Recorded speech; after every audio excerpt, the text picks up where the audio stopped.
आज भारत कहाँ जा रहा है, यही सवाल आम जनता के दिलो दिमाग में कौंध रहा है। देश की अर्थव्यवस्था की क्या दशा है, महंगाई चरम पर पहुंचते जा रही है, असमानता की खाई और चौड़ी हो गई है, पढ़े लिखे बेरोजगार की तुलना में बेतहाशा इजाफा होता जा रहा है। पर सरकार सभी को आत्मनिर्भर बनाने पर तुली है, पर कैसे? इसका जवाब किसी बेरोजगार युवकों से पूछकर देख लें या उस माता पिता से पूछें जिन्होंने अपने पेट काट कर अपने औलाद को बेहतर शिक्षा दिलवा दी है, पर उनके बच्चे पढ़ लिख कर घर में बेकार बैठे हैं। सरकार से जितनी उम्मीद थी वह उम्मीद अब नाउम्मीदियों में तब्दील हो गई। दूसरी तरफ आज किसान दिल्ली के बॉर्डर पर बैठे हैं, पर मोदी सरकार के पास अब उन किसानों के लिए समय नहीं है। पर देश के प्रधानमंत्री बंगाल चुनाव के दंगल में कूद पड़े हैं। देश के नागरिकों को अपने प्रधानमंत्री से बेहतरी की उम्मीद थी और है, पर प्रधानमंत्री ज्वलंत मुद्दों पर क्यों बात करने से कतरा रहे हैं। देश के कुछ अरबपति अब खरबपति बन गए हैं। सबसे चौंकाने वाली बात यह है कि देश घाना जैसे गरीब देश के बराबरी में पहुंच गया है। देश के नागरिकों में असंतोष बढ़ने लगा है। धरना प्रदर्शन का दौर शुरू हो गया है, पर सरकार है कि नागरिकों की तकलीफों को नज़रअंदाज किए जा रहे हैं। यह नज़ारा देखें, यह महाराष्ट्र नवी मुंबई का है, जहां महिला अपने हक के लिए शांति के साथ प्रदर्शन किए। उन्होंने साफ कहा कि भाजपा की कथनी और करनी में जमीन आसमान का फर्क है। हमने प्रदर्शन करने वाली महिलाओं से बात की है, आप भी सुने उन्होंने क्या कहा। सबसे पहले आपका परिचय जानना चाहेंगे।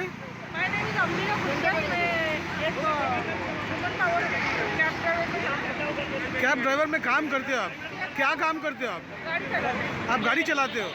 अच्छा, मुझे ये बताएं कि जिस तरह से आज यहाँ पे लोग प्रोटेस्ट कर रहे हैं, मामला क्या था, किन बातों को लेकर आप प्रोटेस्ट कर रहे हैं आज? जैसे डीजल पेट्रोल के भाव बढ़ते जा रहे हैं। अच्छा, डीजल पेट्रोल के भाव बढ़ गए हैं। बच्चे क्या करेंगे? ओके,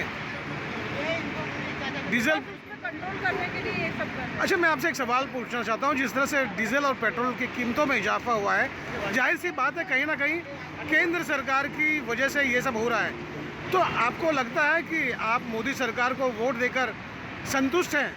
हमने उनको वोट नहीं दिया, हम संतुष्ट नहीं हैं। आप संतुष्ट नहीं हैं? तो आप सरकार से कुछ गुहार लगाना चाहेंगे? क्या कहना चाहेंगे सरकार से आप? महंगाई घटाओ। ओके, बहुत महंगाई बढ़ रहा है, हर चीज में दाम बढ़ते जा रहा है, गरीब क्या करेगा? ओके, आप क्या कहना चाहिए? आप क्या करती हैं? मैं टैक्सी ड्राइवर हूँ। मेरा आर्टिका गाड़ी है। मेरा नाम राधा शिंदे है जी। यहाँ पे बहुत पेट्रोल के भाव बढ़ रहे हैं, लेकिन ओला उबर के टैक्सी के भाव बहुत कम होते जा रहे हैं। जी। हम लोग कैसा कमाएंगे? गाड़ी का EMI वगैरह कैसा पे करेंगे? ये मोदी सरकार तो बढ़ते ही जा रहा है, बढ़ते ही जा रहा है, सब भाव बढ़ाते ही जा रहे हैं। कैसे करेंगे हम? गरीब लोग क्या करेंगे? खाएंगे क्या, कमाएंगे क्या? डीजल पेट्रोल कैसे, किससे डालेंगे? तो आपके अच्छे दिन नहीं आए? मोदी सरकार ने कहा था अच्छे दिन। पूरा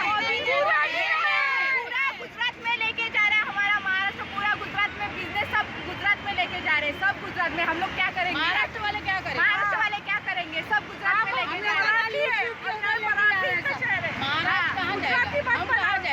महाराष्ट्र कहाँ है ये बताएं? महाराष्ट्र इंडिया में ही है। नहीं, महाराष्ट्र कहाँ पहुँचा है आज की तारीख में? जीरो तक जा रहे हैं। जीरो पर जा रहा है। महाराष्ट्र हमारा माइनस पे जा रहा है। ओके, तो सरकार से आखिरी में आप क्या गुहार लगाना चाहेंगी? महंगाई कम करो, डीजल महंगाई कम कीजिए। हर महीने में 1-1 रुपया भिखारी के जैसा दाम बढ़ रहा है। एक महीने में एक बार बढ़ता था, लेकिन अभी हर दूसरे दिन बढ़ रहा है।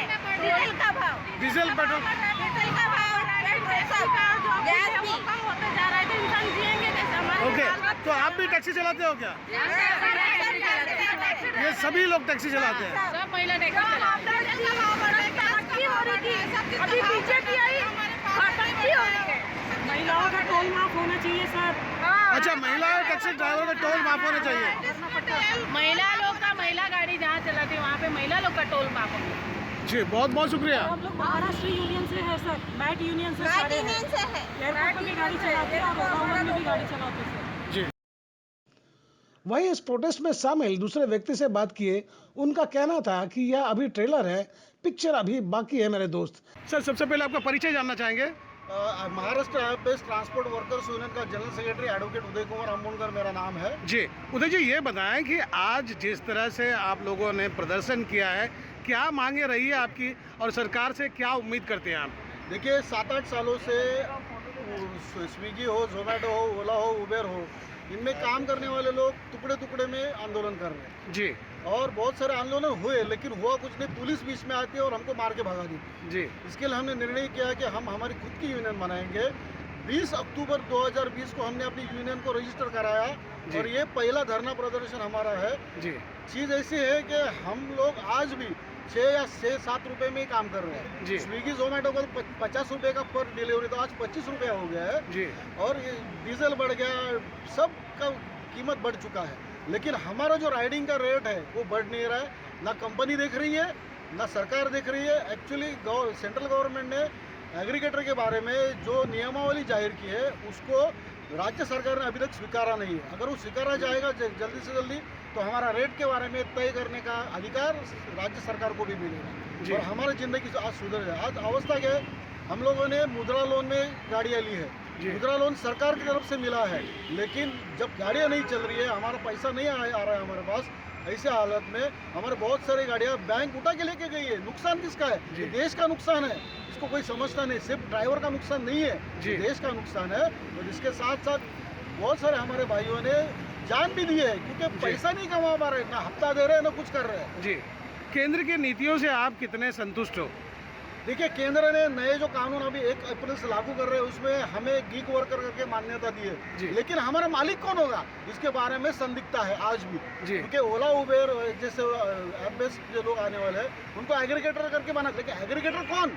अगर वो हमें काम देता है वही हमारा मालिक होना चाहिए। सुप्रीम कोर्ट का फिलहाल कुछ जजमेंट अभी आया है जिसमें टेक्निकली हमारा मालिक ओला उबेर ही है, ऐसा सुप्रीम कोर्ट का भी कहना है। जी बाकी देशों में भी, लंदन हो, अमेरिका हो, वहाँ पर भी ये जो ओला उबेर वाले हैं उनको उन्हें मालिक का दर्जा दिया है। वैसे ही दर्जा यहाँ पर अगर मिल जाता है तो फिर हमको तो यहाँ पर ऐसा, आप तो वकील हैं, आपको पता होना चाहिए कि यहाँ पर अगर ऐसा नहीं है तो ऐसा क्यों नहीं है?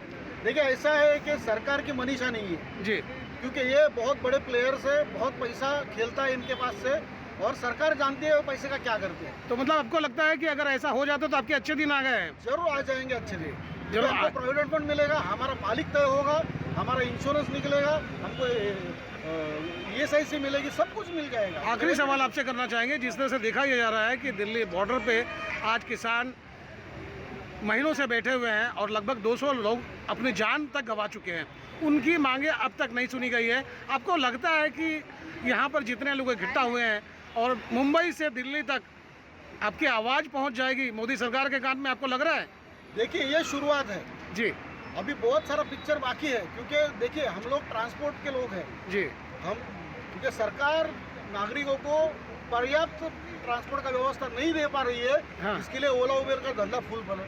अगर आपकी मांगे नहीं मानी जाती तब क्या अगला कदम क्या होगा आपका? देखिए, 12, 13, 14 तारीख को अभी मार्च में दिल्ली में 19 स्टेट का मीटिंग होने जा रहा है, जिसमें मैं खुद चेयरमैन हूँ और बंटी भाई हमारे प्रेसिडेंट है उस आईफैट के, जिसमें ये सारे निर्णय लेने जाने हैं। अगर सरकार नहीं मानती है, हमारी चर्चा से कुछ बात होती है, तो पूर्ण देश में जितना भी हमारा अफिलिएशंस है, जितने ड्राइवर, ओला, उबेर, स्विगी, जोमेटो, सब कुछ जो है, हम लोग एक साथ रास्ते पर उतरेंगे। चलिए, हमारी भी शुभकामना है कि सरकार कम से कम आपकी बात सुन ले, भले ही किसानों की सुने या ना सुने।